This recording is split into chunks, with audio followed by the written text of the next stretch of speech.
All right. Well, welcome everyone. My name's Amanda Aliberti, social worker at Adoptions from the Heart, and we are really excited to welcome SeAyra and Courtney. So thanks, ladies, for taking the time to join our call. You're welcome. Welcome. To start off with, I was hoping you could each introduce yourself, say your name, where you're from, and a little bit of what brings you to the world of adoption. So SeAyra, I'm going to pick on you first. So hi everybody. My name's SeAyra. I live in Delaware currently, and what brought me here was I placed my son for adoption in December 2016. We are coming up on 4 years. Oh, wow. Oh, my goodness. Well, I guess, hi, I'm Courtney. I reside in Atlanta, Georgia. And I am here because I am a birth mom that placed 20 years ago. Oh, 20 years? Yeah, yeah. I'm getting all anxious at 4. My goodness. Okay. That's amazing. Wait a minute. I'm sorry. Can I ask first question? How old Sure. are you? Oh, 38. Because it don't look like. You're my new bestie. Like, Oh no. yeah. You probably get that a lot, Courtney, because you do not You look know, pregnant. I've gotten in sprinkle of times, a few little times here and there, but I'm not going to complain. I'll take it. Okay.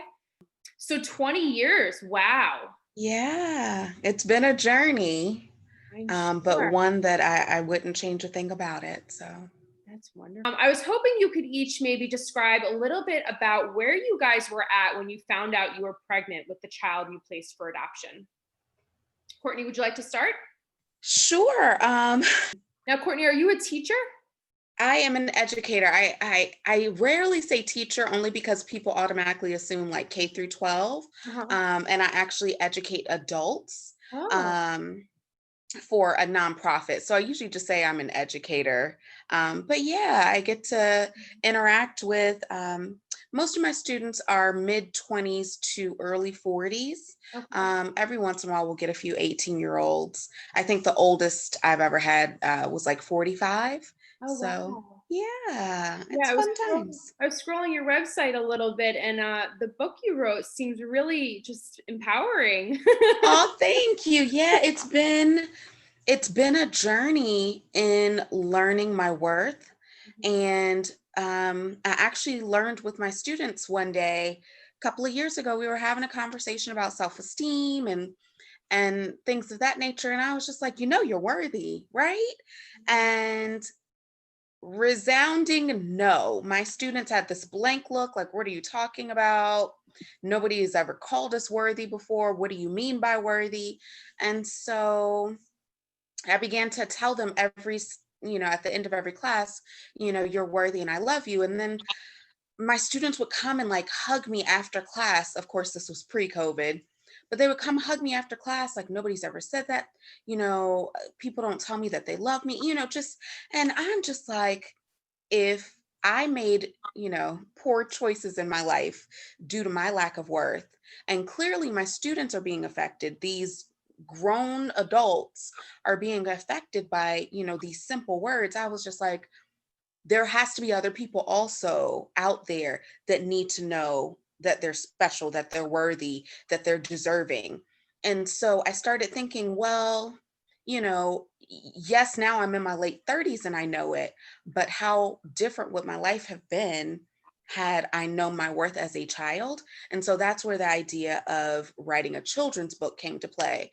And so when COVID like shut down everything in March, I wrote the book over a weekend and had it published by June. So yeah, I'm really, really proud of it. It's a very simple book, very short book, but I've had grown women call me in tears saying how much, just seeing these words like, you're deserving of respect, you're deserving of love, and just knowing like, wow, I really am deserving of that. So Well, I yeah. feel like a lot of that connects back to adoption and to birth parents, particularly.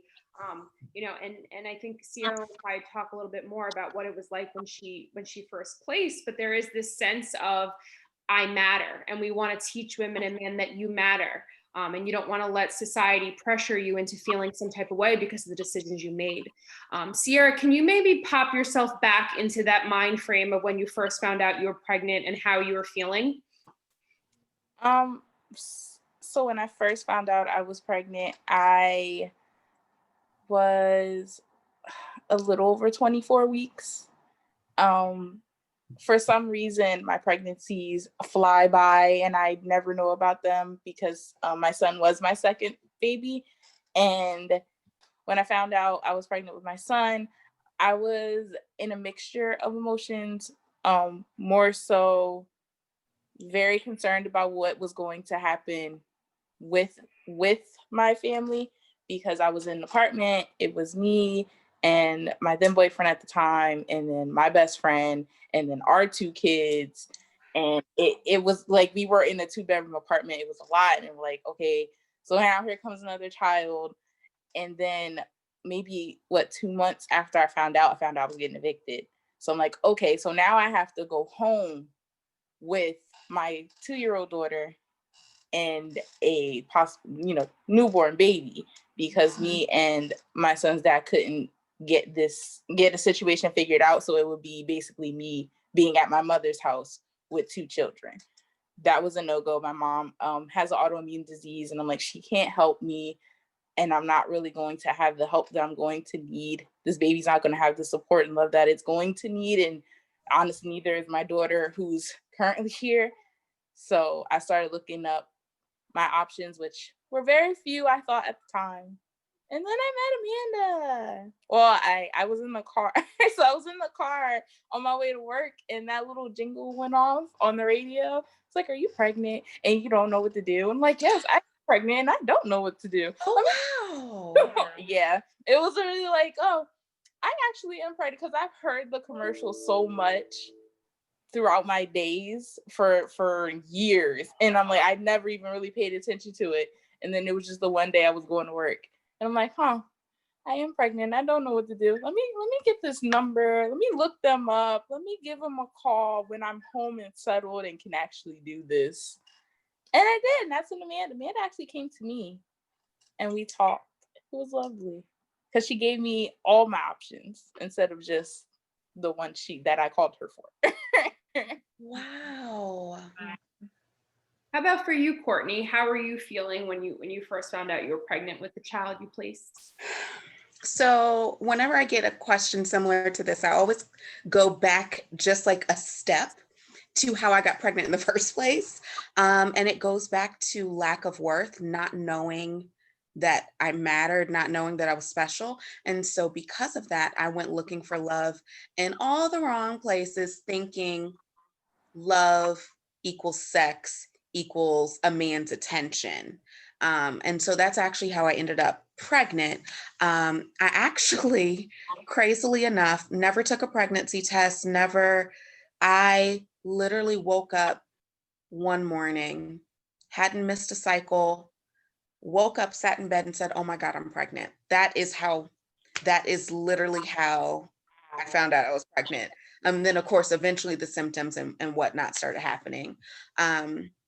But, I was a senior in high school, terrified out of my mind, because, I was already in school doing extracurricular activities and working part-time jobs. And so it's just like, I'm barely surviving on my own. How am I going to bring a baby into this situation? I knew that parenting was just not feasible. Like, I wanted to go to college. I wanted to make a better life for myself.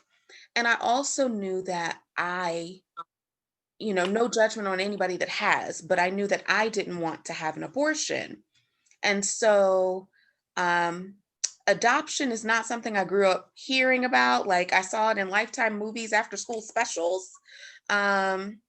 But I knew that if parenting wasn't going to work and if abortion wasn't going to work, then I guess I better figure out this adoption thing. And, 20 plus years ago, Google didn't exist. Couldn't get on your smartphone and start researching. So I literally had to open up the yellow pages.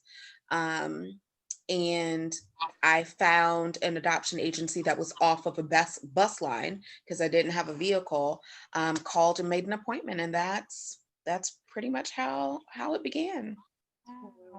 I mean, one of the reasons I was really excited to bring the two of you together is because clearly there is the difference, 20 years, right? SeAyra placed 4 years ago, you placed 20 years ago, but in many ways, the reasons of why you placed were very similar, and the steps you take are very similar. Can you guys talk a little bit about when you did end up placing your child, like what pressures you faced, whether that's from family, friends, society? Did you feel like people were trying to push you into a direction, or overall you had good support? Oh, I can. Well, first off, when I found out I was pregnant, I didn't tell anybody except my boyfriend and my best friend. And that's because they were living with me, and I couldn't, well, I could have hid it. Now I know that, but I was like, okay, things are happening and I need to let somebody know. So that was the only support that I had at the time. Slowly, my boyfriend kind of fell off of the decision making and everything. He was just kind of like, hey, I'm present. So I kind of lost that. I still have my best friend. She's still like going through it with me now. And when I went home, because I ended up going back to my mom's house before I gave birth, and it took me forever to tell my mother. And I really don't think that it hit my mom that I was pregnant until I was having him. So because again, both my pregnancies, I found out late. Like my daughter, when I found out about my daughter, they were like, "Oh, there's a baby here. You want to know what it is?" And I'm like, "Huh?" I had no idea. Like same as you, I've never missed a cycle. I still never missed a cycle. For my last pregnancy, never missed a cycle, and I knew I was pregnant. So both of them were really late. When I went home, I was very fearful to tell my mother because the disappointment, and she was just gonna feel, like I was just kind of worthless at this point, because like I'm now back home with my daughter, and now I have another baby on the way that I already know I can't take care of. So it was a lot of, I was hiding it basically, like from my blood family. I was hiding it because they didn't know until after, except my mom. And my mom didn't believe it until I was in the hospital having him. So, and then the only other person that knew was my half sister, because she worked in the hospital where I was doing not mother baby. What's the one before? Prenatal. Yes, when I was doing my prenatal screenings, I kind of ran into her at the hospital. She was like, "What are you doing here?" And I'm like, I can't lie. Like I'm at prenatal. I couldn't lie. So like, I'm pregnant and I'm just, getting the stuff done. And I ended up telling her that I was going to place my child for adoption. She just like, why? I'm like, well, because I think that's the better option at this point. Honestly, she didn't know what was going on, but it was just that resounding, why are you doing it? Not like there was no kind of balance there. It automatically went negative, and it stayed that way until like the year after. And then until I came to the conscious decision myself to just not talk to her, because it was just a lot of negativity placed on me for one thing. And I was like 24 years old. And I'm like, you guys can't use my whole 24 years of life to sit on this one thing and attack me for it, especially now when I'm in my grieving process. So that was a lot. That was a lot of the pressure I got when I was pregnant. And then I got more of it afterwards, because everybody basically found out after. And then I got, oh, you should have did this. Oh, you could have did this. Oh, woulda, shoulda, coulda did this. And I'm like, none of you guys were there. Nobody helped me make this decision. Like, I made this decision myself, but that didn't stop people from like, oh, you could have done this or you could have done that. And it did hurt, especially because I was going through my grieving process and I was not in an okay state to even talk about it. And then I just had these people in my ear constantly just telling me I did the wrong thing. So that was really hard. I think it was harder to deal with it afterwards than it was when I was pregnant. Because I was still grieving. Like I was already sad. So it's like you're attacking while I'm already down. So that made it worse. How about you, Courtney? Yeah. So I also hid. I told maybe 2 or 3 close friends. Other than that, I hid my pregnancy. I lived with one parent. Only one parent was in my life. And I knew that if I told that parent that I was pregnant, I knew they'd make me get an abortion. So I hid my pregnancy until about 6.5 months, 7 months, until basically I was showing and couldn't hide it anymore. And the parent took me to an abortion clinic and they were like, I'm sorry, she's too far along, please leave. Like, basically. The handful of friends, well, I wouldn't even say a handful, the 2 to 3 friends that I told were as supportive as possible. I think, and this is not to excuse anybody and their negative responses to our choice for adoption. I think, especially in the Black community, adoption isn't talked about. It isn't an everyday conversation. It's all secretive, like grandma adopted nephew or auntie adopted, but it's not really discussed. And so I think some of that negativity comes from not having the information, not knowing what adoption is and what adoption isn't. I went into adoption thinking, oh, the baby snatched, you don't know if it's a boy or girl, you don't know the name, you never see the baby ever again. And then on your deathbed, some old person comes out the woodwork, I am your child that you placed for that. Like, I think there's fear and uncertainty from not knowing, which is why I think things like this is so important to have conversations so that people understand that, yeah, actually Black folks do adoption, I've had negative responses from, people that know me as well as strangers. As I mentioned earlier, I was, working a part-time job, several throughout high school. And, when people come in often and see you, they kind of feel like they know you. And so they could see, I'm starting to get a belly. And so this woman approaches me and she's just like, I've noticed, it looks like you're pregnant. How exciting. And I was like, yeah, it is exciting. She's like, so what are you going to name the baby? Are you having a boy or a girl? All those questions that people ask. And I was just like, oh, well, actually, I'm placing my child for adoption. And this woman looks me in my eye and says, you're going to hell. What? And I said, excuse me. I mean, you know what I'm saying? Like, it was just like, wait, what? And she's just like, my granddaughter got pregnant at 15 and we helped her. Why would you just give up your child? And I said, ma'am, I'm glad your grandchild had your help, but I don't have help. So, and then I went into the back and burst into tears because, emotions. Yep.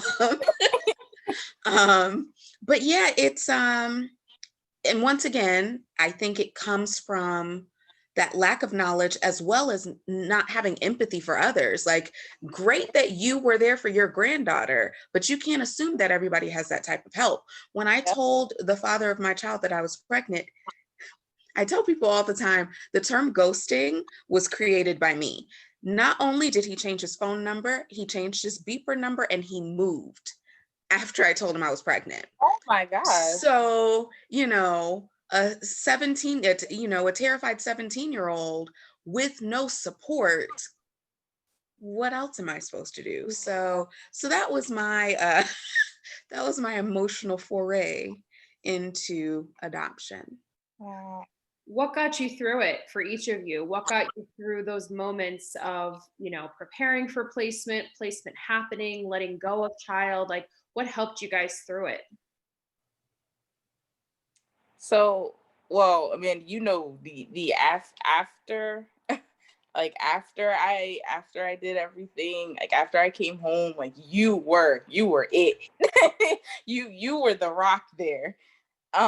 Because anything that I had a problem with, I felt like I couldn't talk to anybody because I felt so alone. Like I felt like, obviously I'm like, I can't talk to my mom because she's very against this. And I felt like as much as, again, I said my best friend was there and she still is, at the time I'm like, I just went through something, to me, very traumatic. How do I express this?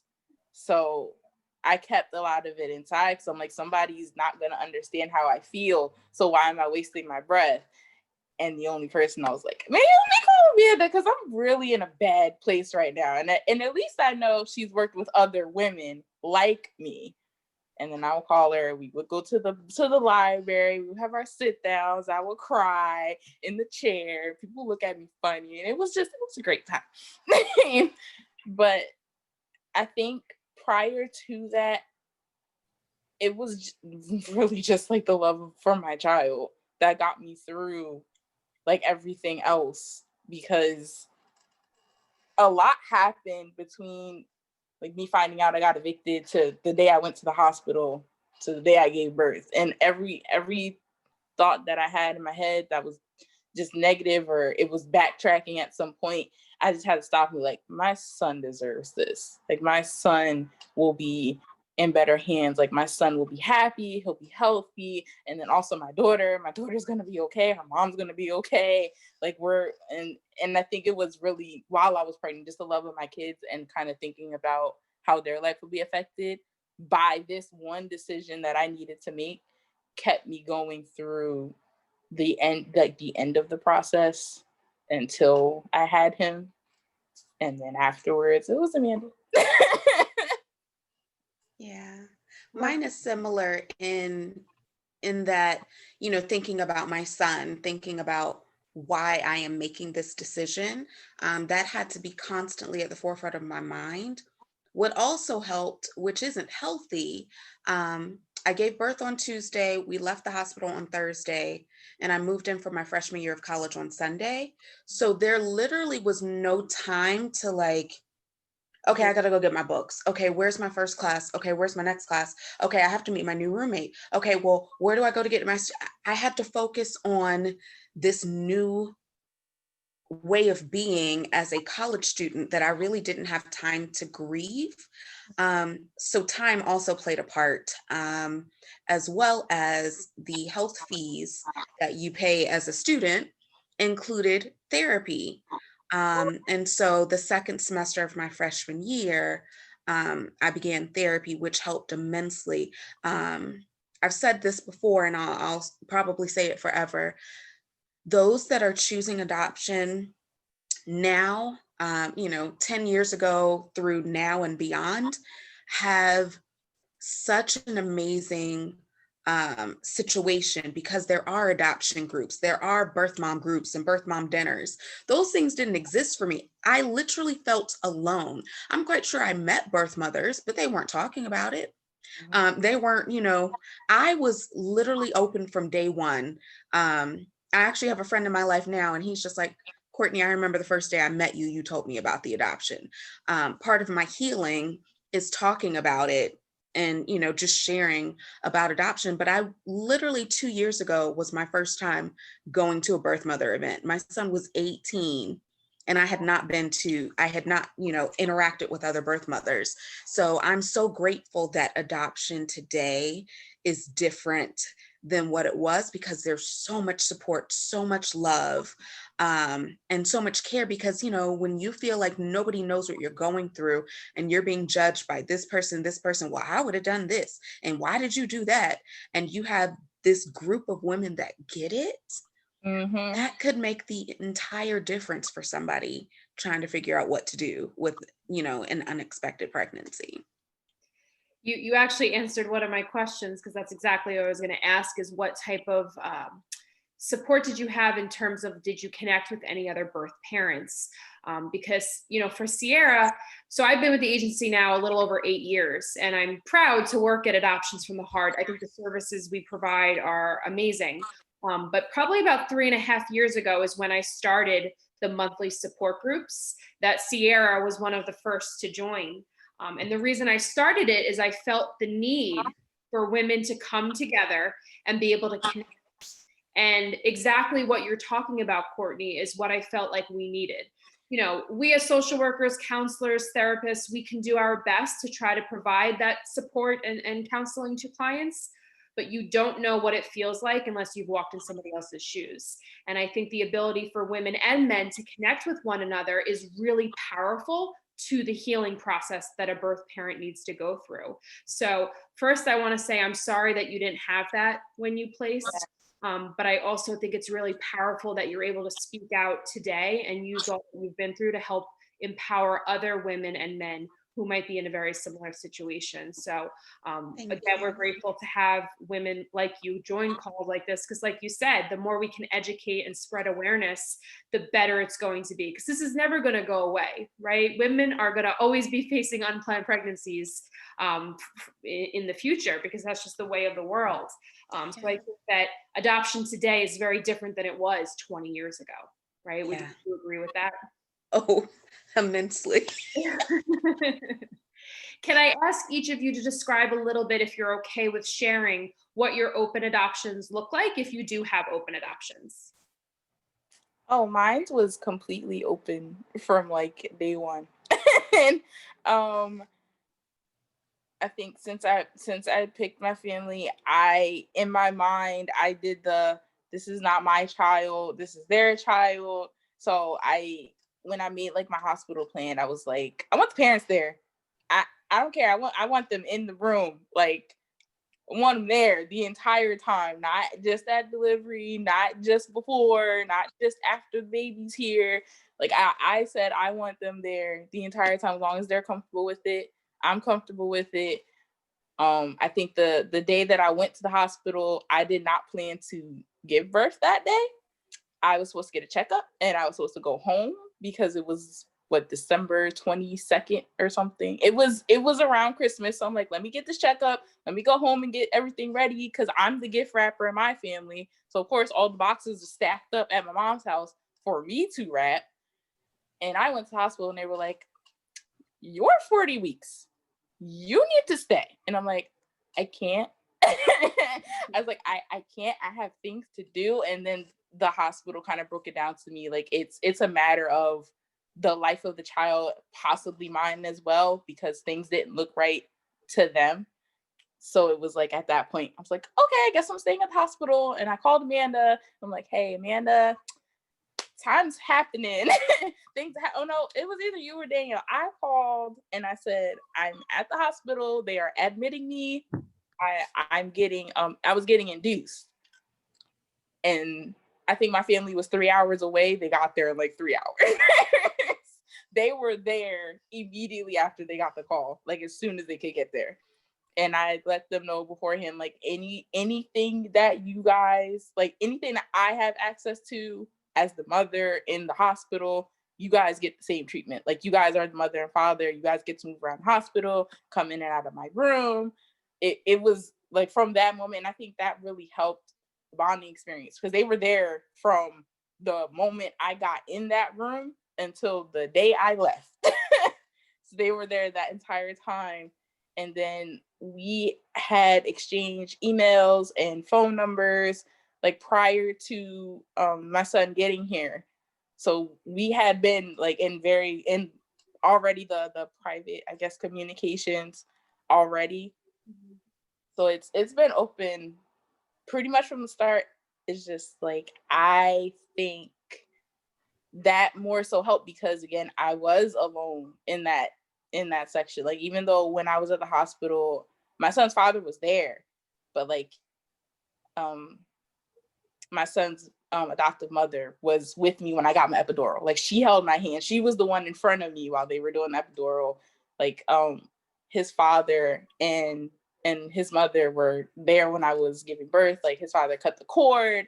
Like, it was, and I really, like, I let them do everything they wanted to do. Like the hospital asked me, did I want skin to skin? I said, yes, of course I want skin to skin, but I want them in there as well. So I gave literally everything was laid out on the table. I'm like, you guys can pick what you're okay with, but I'm letting y'all know, you want to be in there for delivery, you sure can. You want to be in there before that, you sure can. The only time you gotta get out is if the doctor tells you to get out, because I'm not going to tell you to get out. I never did.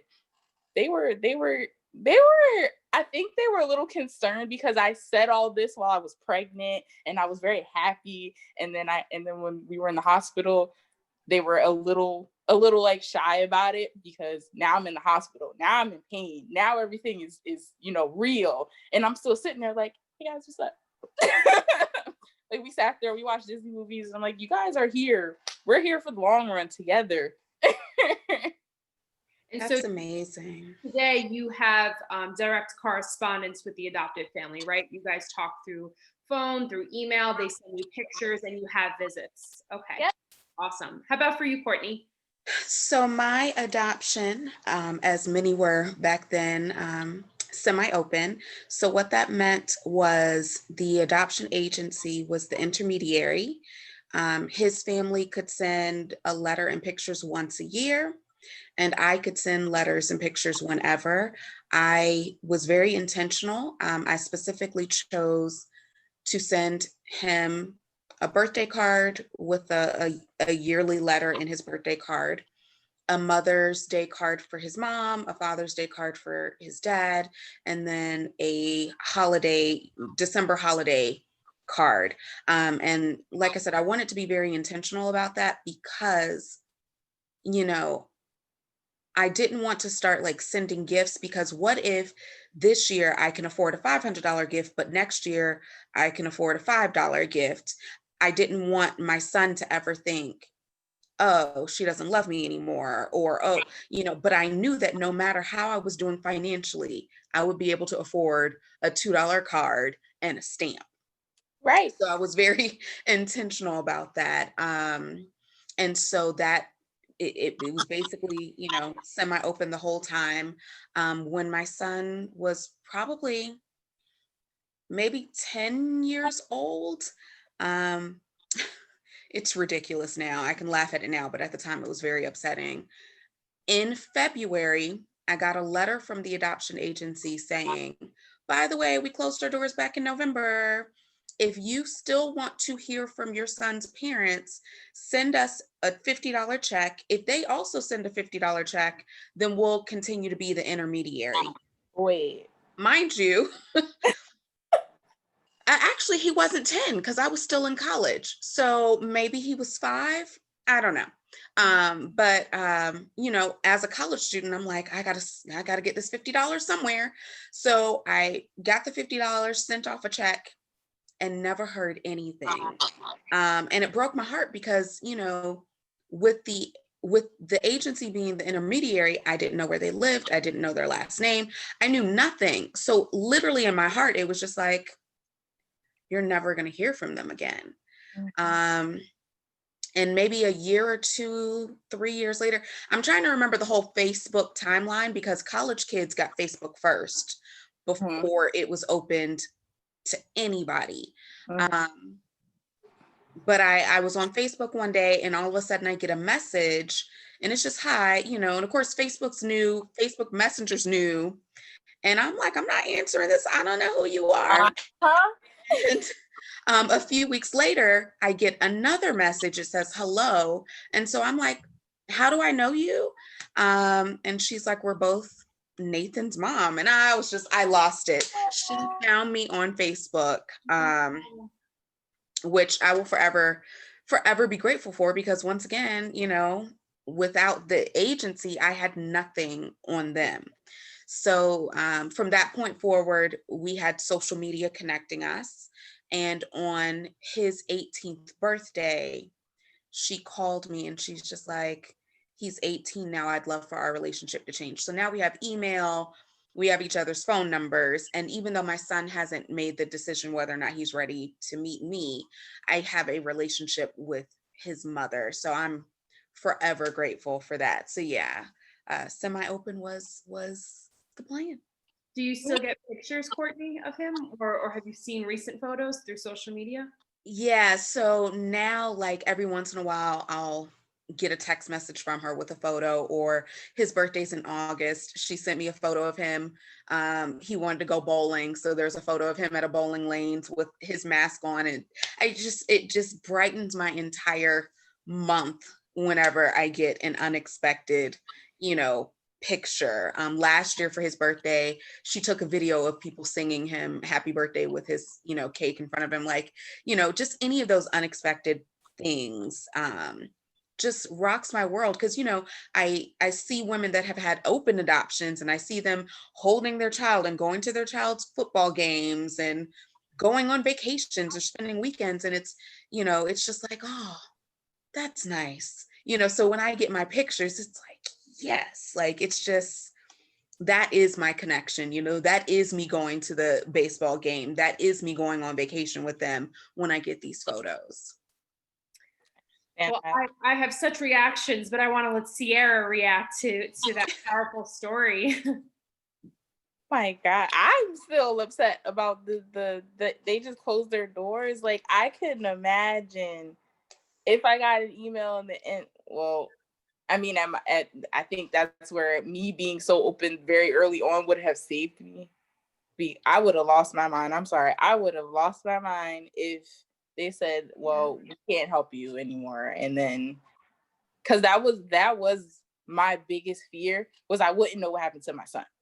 Yeah. That was the entire reason why I fully did not. I said I 100% didn't want to do foster care. So I'm like, I need to know, even if I don't know where my son is, like, I need to know he's okay. Yeah. If nothing else. So that Yeah. Like, and then come knocking on your door. Excuse me, ma'am. I can't imagine, but I feel like I feel the same with the things that you said in your story, as far as like keeping in contact with his parents, and then even the whole thing with you sending gifts. Like, I feel that way too. Just every holiday or event that comes up, I've always felt like, kind of, what should I do? Because I don't want to do nothing, but I don't want to do too little, but I also don't want to do too much. Same reason. Like, if I can't do this next year, they're gonna look at me like, oh, something changed. I'm like, yeah, my money did. And that's kind of it. So like, I understand that 100%. And then I mean, if you don't mind talking about it, I know you said your son's 20 now and he hasn't made the decision if he wants to have a relationship with you yet. How do you feel about that? So literally from before he was born, it was a countdown in my mind. It was a mental countdown. You know, once he was born, okay, 18 years to go. Okay, he's 5. All right, that's 13 years to go, 10 years to go. I mean, there's literal Facebook posts where it's like, happy 13th birthday, Nathan, only 5 years to go. I mean, like, you know, in my head, it has always been when he turns 18, when he turns 18, when he turns 18. But as time goes on and I get closer and closer to 18, as the grieving process goes on, as the understanding of, you know, I made a decision about this child's life. This child is now about to be an adult. I have finally gotten to the point where, of course, I want to meet him. Of course, I want him to want to meet me. But it's his life. I made a choice when I found out that I was pregnant with him that I was going to do this adoption thing. He had no say-so in it. Right. So if he turns 18 and he's not ready to meet this woman, who am I to disagree? Who am I to get angry at him? You know, so I'm perfectly fine with it. Of course, you know, I wanted to meet him yesterday and the day before that, but he is a grown man with his own aspirations and desires. And I mean, he's in college himself. And I think about myself when I was 18. Yeah, I was making adult decisions, but like, this is a huge decision to meet this person, you know, so I'm just going to be patient, which I hope somebody would do for me if I was in a difficult situation. You know, it can't be easy for him. He's known his entire life that he's adopted, but that still, you know, doesn't mean that that makes his life easier, knowing that he was wanted, but his mom couldn't do it. So she picked a family that could, you know, he has to go through his own process. And if that means I have to wait another year or another 5 years or another 20 years, I'm willing to wait. You know, I love him unconditionally. And he has to get to that point where he's ready to meet me. Because that's a huge undertaking, you know, to meet somebody that you're connected with in DNA, but other than that, there's no relationship. So, you know, and mind you, it took me a long time to get to this place. Like, I know I can say it now, and, you know, it took me a while to get to that place because, you know, in my mind, it was, what if he doesn't want to meet me? Oh my God, what am I going to do? I'm going to keep getting up every day and doing the best that I can so that when that day comes, I can get on a plane or get on a boat or get on a train and go meet that child of mine. That's why I asked, that was really why I asked, because I haven't heard, even with all the people that I have talked to with older children, I haven't heard anyone say like they chose to not like reach out to me. And I think that's a big thing for me, because I said that when I was pregnant. Like I said it before, like I want my son to make the decision when he's old enough. If he wants to meet me, fine. If he doesn't, fine. And then me talking to his mom and dad, we kind of came to we came to a decision like when he's old enough to have an opinion on like how he feels about me, how he feels about his sister. We kind of like agree, like if he ever wants to come down here like for some time off of school, like during summer, winter break or whatever, and I'm able to keep him here, that's fine. And same with my daughter. If my daughter wants to go spend time with him or his mom and dad where they live, that's fine. Because our main thing is like, he might not, obviously, like he might not want to see me when he's older, but I do want him to have a relationship with his sister, if nothing else. So that way he's not fully alone. And he does, you know, because he has a sibling, and like I know how hard that would be for him to go through all this, and he has no one to really connect with, because like he'll have his parents, he'll have me, and that's still like above him, because we're the grown-ups, like we set this up. Now I'm like, well, now he has a sister, so even if me and him kind of don't get on connection, or even if they don't kind of, you know, continue that connection into adulthood, at least they know they have each other. Because that I just never want either one of them to feel like alone, especially because you do have a brother. Like I tell my daughter loves her brother. Anytime I get a picture, she like steals my phone. She runs around the house. And she goes to my mom. Like if we go to my mom's house, she's like, "Mommy, show my brother, show my little baby brother." And I'm like, "Can I get my phone out my bag? We just stepped in the house." Like she loves talking about him. She loves seeing pictures of him. And to my knowledge, my son's younger than she is, but he likes seeing her. Like he likes getting pictures of her. He likes getting pictures of us. Like he'll grab the phone and all that. He knows her name. My name's still SeAyra, so like he kind of knows my name. My name's really hard to say for young kids, but that's fine. So I just felt like, because I've never had anybody say that, yeah, my child just kind of didn't reach out to me after I gave them the choice. I just want to know how that looks like on the other end, because I'm very open going into it, because for the same reason, like I'm not going to make the decision that you have to have a connection with me just because I birthed you. Yeah. But like I want you, just like I made the same, like I made the decision before he got here. So I'm gonna, like, who am I to take that decision when he's older to make him come to me? It's like, hey, exactly. Have a relationship because I birthed you and I gave you, like, I thought I gave you a better life. Like, I don't want to force that onto him. Like, if he feels like he wants to come talk to me afterwards, get more of a story, or just like talk to me face to face, that's fine. And also the thing with this open adoption is that he can do that at any time and he doesn't have to wait until he's 18. Mm-hmm. That's a fear of mine. That was a very big fear of mine. Like, he's going to turn 18 and I'm not going to know anything. Like, whether he wants to talk to me or not, I'm just not going to know. And I never liked the idea of that. So yeah. I really feel like, and I love the way that you're looking at it, because that's how I looked at it when I was in my hospital bed. So I'm like, maybe this will get better. And like, seeing you gives me so much hope, because I'm like, you didn't start that way, but you got there. And I feel like since I already had that open mind to it, seeing how you are when you talk about it, so I'm like, oh my gosh, I hope this doesn't do anything. And like, seeing how strong and like how proud you are when you talk about it makes me feel like, okay, I can do this. Yes, you can. Absolutely, you can. Thank you so much for the kind words. Yeah. You know, it's amazing because a lot of people look at birth mothers as extremely selfless individuals to be able to put your child's best interest before your own emotions when you're choosing adoption. But both of you, it's interesting in hearing what you're both saying right now. It's almost as if that continues to happen because you continue to put your child's best interest first, no matter what. And for you, Courtney, 20 years later, you're still doing that. You're not being selfish by saying, well, he turned 18. Why didn't he come visit me? Like, that was the moment. I want my moment. You're now able to say, well, no, it can't be about me. It's about him and when he's ready.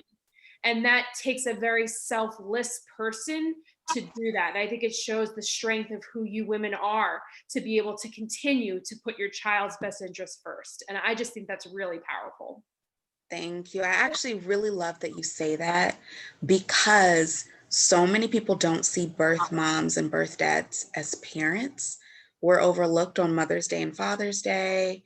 You know, I've had painful things where like people have literally said, oh, happy Mother's Day. Here's a rose. Here's a rose. Here's a rose. Oh, you placed for adoption. Here's a rose. Like, and for you to sit here and say, oh, you're so, you know, you're putting your child first. That's what parents do. So maybe birth parents don't physically have their child, but people need to know at all times, we are parents, not, you know, not physically, but emotionally, mentally, we're parents, and we are looking out for our kids just like anybody that has their child in their home. So yeah, I love that you said that. Well, you kind of answered one of my final questions. I was going to ask each of you, is there anything that you want people to know about birth mothers? Like anything that you just want to put out there? I want you to have that moment to say that. And Courtney, you kind of said a lot of that, but feel free to follow up. Anything that you want people to know that maybe you feel like society still does not recognize? We didn't get paid. Okay.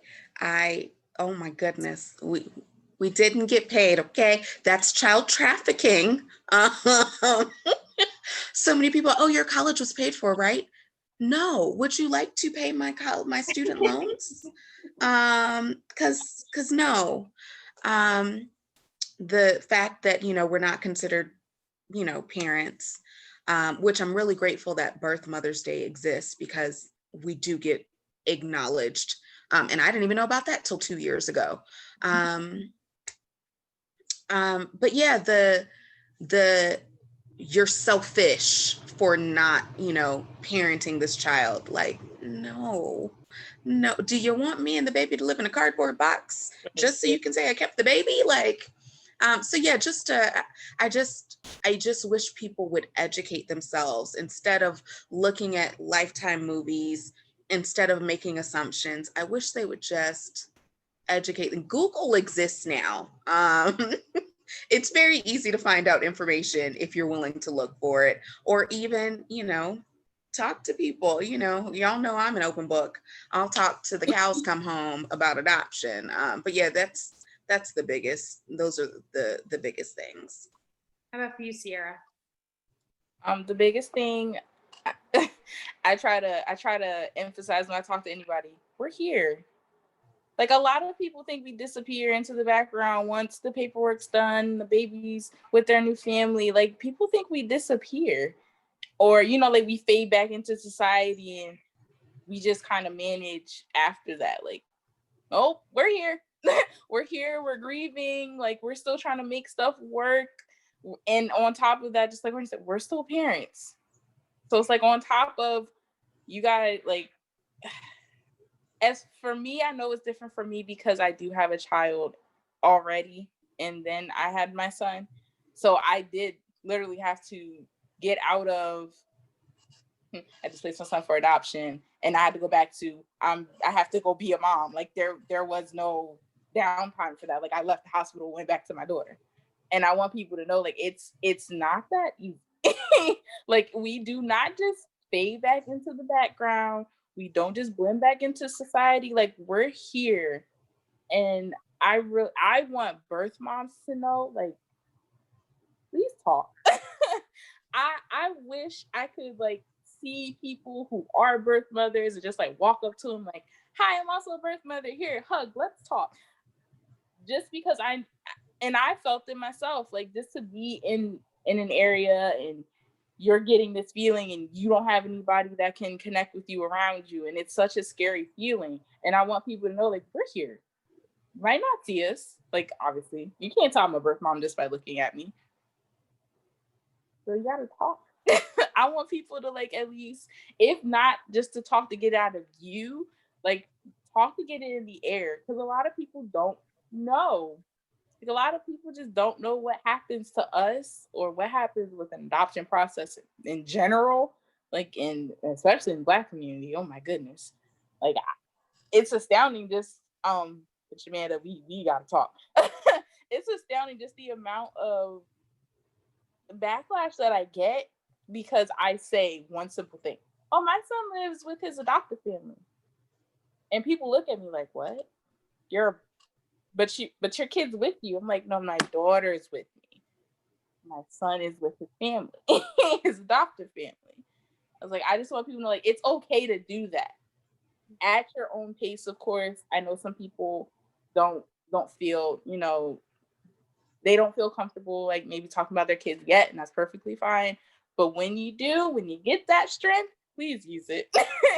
Please use it. I feel like that helped me tremendously, just talking to people that may have needed that talk from me, like may have needed the information from me. It's always good to talk. You never know who it's going to help. Yeah. Even it could be yourself or a stranger, honestly. Yeah. I love that. Also, for birth moms to not be ashamed. There's nothing shameful about placing your child. I have the adoption symbol tattooed on my wrist, and I was at the doctor's office a few weeks ago, and the woman was like, oh, what does your tattoo mean? And I was like, oh, it's the adoption symbol. I'm a birth mom, blah, blah. She's like, I'm so sorry. And I was like, why? She was like, that's sad. And I was like, no, it's not. It's the best decision I've ever made. So, for birth moms and for just the community as a whole, society as a whole, there is nothing in any way, shape, or form to be shameful about somebody placing their child. Yes, it could be a sad situation, but adoption as a whole is not a, oh, I'm so sorry to hear that. Adoption is a beautiful option for those that it works for. Adoption is a viable option. A lot of people don't even consider it. And adoption is totally viable and can be done right. As we can see, both of us, yeah, even with our trials and tribulations, both of us, are happy with our adoptions. You each have very different stories, right? You each have very different experiences, and it didn't go exactly the same. Maybe there were moments that you each wished could have been a little different, maybe not, but either way, you're both really content and confident in the decision you made and who you are today and who your child is today. And I think that that's really powerful. You know, SeAyra has heard this before for me. We are just so grateful for women like you who are willing to come on camera and share your stories, because this is still a very taboo conversation. As productive as we have been in the adoption world, and we're much better today than we were 10, 15, 20 years ago, there's still a lot that has to be done. and not all women and men are courageous enough to share their story. And that's okay too. We're never here to force someone to do something that they're not comfortable with. But when you guys share your stories, the good and the bad, it helps educate people. It helps women and men who are possibly contemplating adoption. And it also helps society as a whole understand more about birth parents. And you matter. You mattered when you placed, and you matter today. And we want that mantra to continue going. So we're just grateful that you guys are able to share your story, because you really are inspiring. And I'm not just saying that because this is my job. I'm saying that because women and men who choose adoption and continue to fight for the best life for their child are amazing people, amazing parents, amazing individuals, and you don't get enough credit, and you deserve that. So little old me is telling you thank you, and continue to stay on the paths that you're on. I know you both do a lot of adoption advocacy work. Courtney, you're clearly doing amazing things in your career, and I want to have a whole nother podcast about what you've been doing with self-care and just teaching women and men to believe in themselves and empower themselves. I mean, you're great. And I feel like we need to do more of this. But thank you both so much. You've been great. Any final words either of you wanted to share? We said a lot. So normally I do the whole speak out thing. I already did that.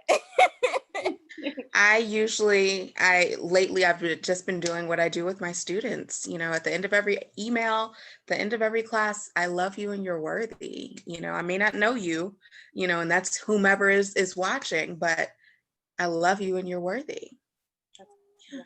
Wonderful to hear. And Courtney, we would love to invite you to our support group if you're ever interested in attending. I'd love to join. Hear from you. Yeah. So hopefully we can continue this relationship. I do think you and SeAyra have a lot in common, not just because you're birth mothers, but I think you have a lot of the same vibes. So I feel like you guys should definitely connect. And feel free, if you want me to exchange your phone numbers, I'd be happy. Yeah, please. Please. Well, thank you both again. It's so great to see your smiling faces, and we will all be in touch. Thank you. All right, take care. Bye.